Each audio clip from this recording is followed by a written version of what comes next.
Let's talk couture. Coucou, my name is Anastasia and welcome to my YouTube channel. If you like neutral styling, minimalist fashion and wearable outfits, chances are you will like it here. So, Couture Fall Winter 2023 Fashion Week has just recently came to an end, and I thought, let's talk about some of my favorite shows, what was new, what was unexpected, what was very much so expected but nonetheless beautiful. For that particular matter, I'm gonna open my Telegram channel, because in case you didn't know, I do have a Telegram channel. Basically there I'm sharing everything fashion related that I find interesting or inspiring, well, basically right when I find it. In case you're looking for a little bit more of a fashion, like industry insights or inspo, or just, some of my opinions, maybe, check it out. It's Anastasia Chair. The link will be in the description below, as well as the links to all of my other social media. Without further ado, let's get into it. So the first show, I believe, not only that I have enjoyed, but also, of the whole fashion week in general, was Schiaparelli by Daniel Roseberry. And honestly, I'm kind of boring person sometimes when it comes to fashion. So black, white and gold combo is essentially all I need from Daniel Roseberry. But like, oh my god, this Eve's blue in the contrast with this Schiaparelli gold, like, are you kidding me? It was so vibrant, attention capturing, and like, all in all, the collection was kept kind of on the low, featuring what this house does the best, being like their almost architectural, sculptural approach to clothing, which I think was absolutely intentional after the last season for taxidermy kind of attention ball, which, as the brand says, they didn't plan, but Next is Iris van Herten. Is it a bit repetitive? Yes, but once again, is it beautiful nonetheless? No one else can really do this stuff same as she does. Also, yes. So, just watch and enjoy mode shall be activated in here. This time collection was inspired by humans inhabiting ocean environments. My point is, yes, when you know it, you can, totally see that. But if you don't, well, I can easily read female warriors, fairy creatures, or all four elements combined together into those visual narratives. Next is Christian Dior by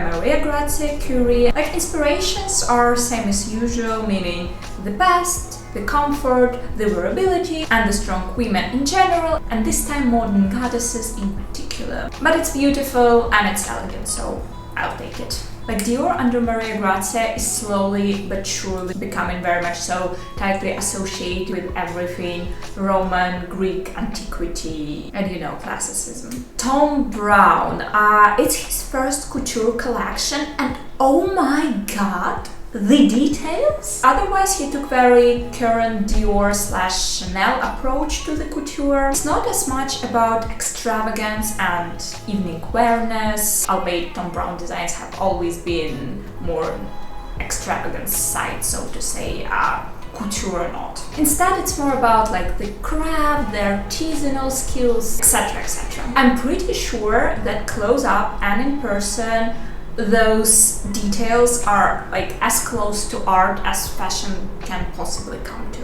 Also, Guess did all this serving. Like, are you kidding me? Seeing Emma Chamberlain in Thom Browne like instantly makes top 10 of the best things that happened to fashion this year. Next was Giambattista Valli, and first look, like the first runway look, completely caught me off guard. So here we are doing Giambattista instead of Alaya. And speaking of Alaya, I legit like 2 looks from the collection. So yeah, not this time. The collection is very much so 1950s couture inspired, also with the side comments of Giambattista about how basically modernity is being rooted in classicism. And that you can totally see. Like, then again, I don't really think that this kind of couture, like the purest haute couture of post-war time, as many people call it, really do date. I mean, almost each and every dress made by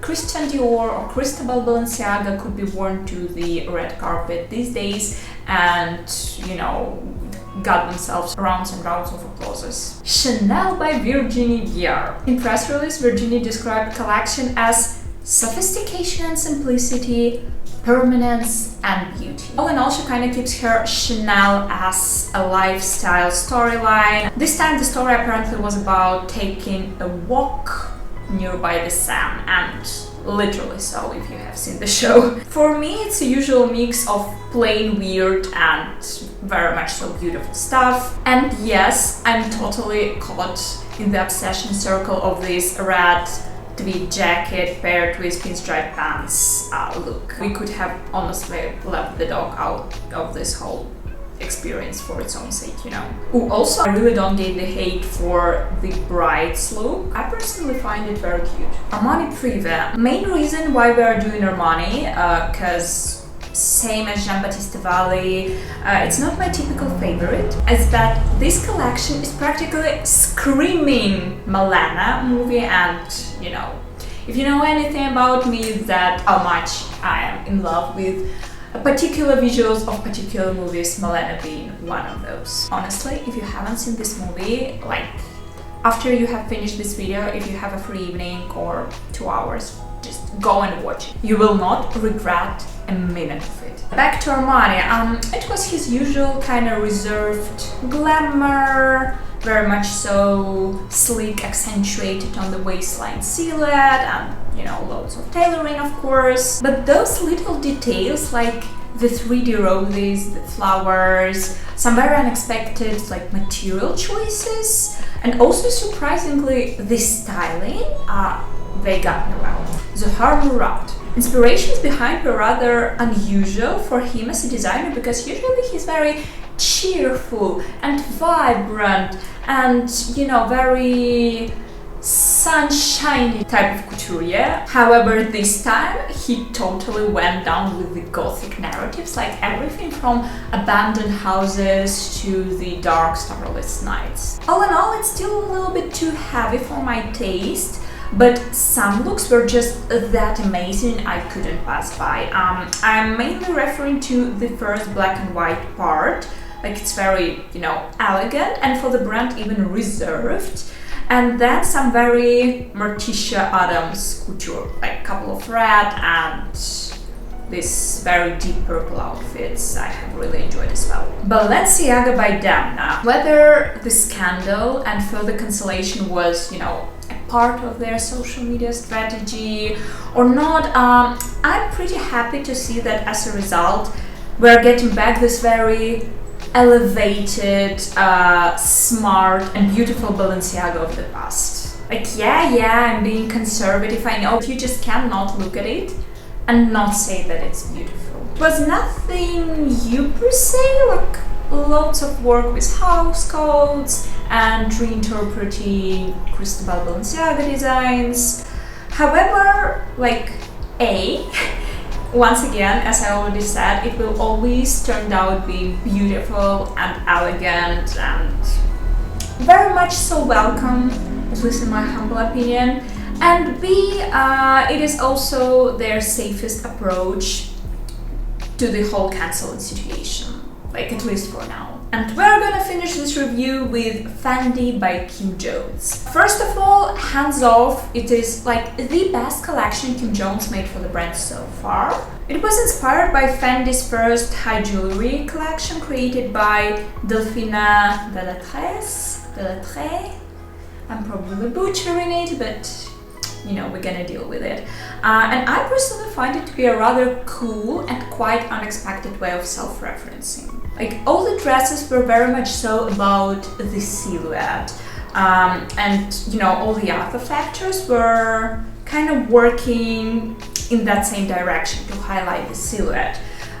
Like the choice of the colors, accessories, materials, and even those extra white borderline corset kind of belts. Maybe those are corsets, I'm not sure, but I feel like I've read somewhere that those are the belts. All of it helped to create this very elongated, almost like sculpturesque figure. It was kind of giving antiquity without it being very much so straightforward, Greek inspired. Okay, those were all the couture shows for winter 2023 that I found worthy enough to tell you about. And if there were any that I haven't mentioned but you have very much so enjoyed, I would really appreciate it if you would leave me the comment telling me what was this show and why you have enjoyed it so much. Like, I would like for us to have this little conversation in the comments below. And as per usual, you do not have to. You don't have to by any means subscribe to this channel or liking this video. However, if you have enjoyed watching me talking about fashion here on the YouTube and would like to, maybe support me a little bit and see me doing this stuff again or doing some styling or whatsoever, you can subscribe to this channel or something. Also like this video, because it will only take 1 second of your time and it will make my day. Other than that, if you're interested in seeing more styling fashion content from me a little bit more often, I'm on Instagram, I'm on TikTok, I'm on Threads now. Like, are you already yet?